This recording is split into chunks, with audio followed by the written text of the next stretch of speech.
আমরা জানি আল্লাহ তাআলা আমাদের সৃষ্টি করেছেন, তাকে কেউ সৃষ্টি করেনি। আমি আল্লাহ তাআলার একত্ববাদের সম্পূর্ণ বিশ্বাসী, কিন্তু মাঝে মধ্যে আমার মনে প্রশ্ন উদয় হয় যে আল্লাহ তাআলা আসলে কিভাবে এসেছেন, নাউজুবিল্লাহ। এখন যখন কিছুই ছিল না তখন আল্লাহ তাআলা কিভাবে ছিল, আমার মনে এই প্রশ্ন এলেও আমি গুনাহ হওয়ার ভয়ে এসব এড়িয়ে যাই। কিন্তু আজ আপনাকে প্রশ্ন করার সুযোগ হলো, বিদায় প্রশ্নটি করলাম। ভাইরা আমার, এটা নাস্তিকদের অত্যন্ত প্রিয় একটা প্রশ্ন। যে ভাই প্রশ্ন করেছেন তিনি মুসলিম সন্দেহাতীতভাবে, বাট প্রশ্নটা নাস্তিকরা করে থাকে সাধারণত, এবং তাদের খুব প্রিয় একটা প্রশ্ন। প্রশ্ন করার সময় তারা খুব দাঁত টাত খিচে নেয়, মনে করে খুব কঠিন একটা প্রশ্ন করে ফেললাম। এটার মতো সহজ প্রশ্ন আরেকটা নেই। এই প্রশ্ন উত্তর খুবই সহজ, এবং এই প্রশ্নটা শুনতে মনে হয় অনেক যৌক্তিক প্রশ্ন, আসলে এটা সম্পূর্ণ অন্তঃসার শূন্য প্রশ্ন। শ্রদ্ধা রেখেই বলছি। কিভাবে অন্তঃসার শূন্য? দেখুন, আমরা সৃষ্টি জগতের সবকিছুই সৃষ্টি, নবমণ্ডল ভূমণ্ডল সবকিছুই সৃষ্টি।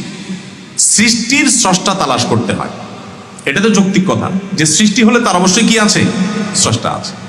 কিন্তু যিনি স্রষ্টা, তার জন্য যদি আপনি আবার স্রষ্টা তালাশ করেন, তাহলে তিনিও তো সৃষ্টি হলেন।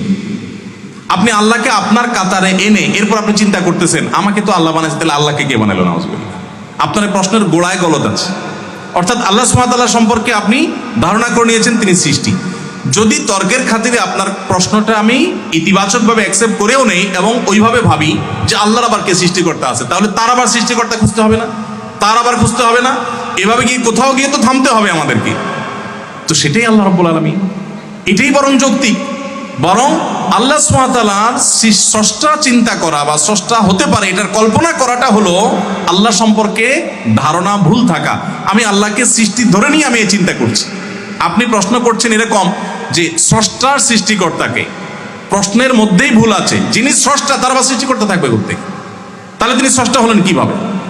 তিনি তো মহান স্রষ্টা হতে পারেন না যদি তার আবার সৃষ্টিকর্তা থাকে। তাহলে স্রষ্টার সৃষ্টিকর্তাকে এই প্রশ্নের ভাষাতেই বোঝা আছে প্রশ্নটাতে কি আছে, ভুল আছে।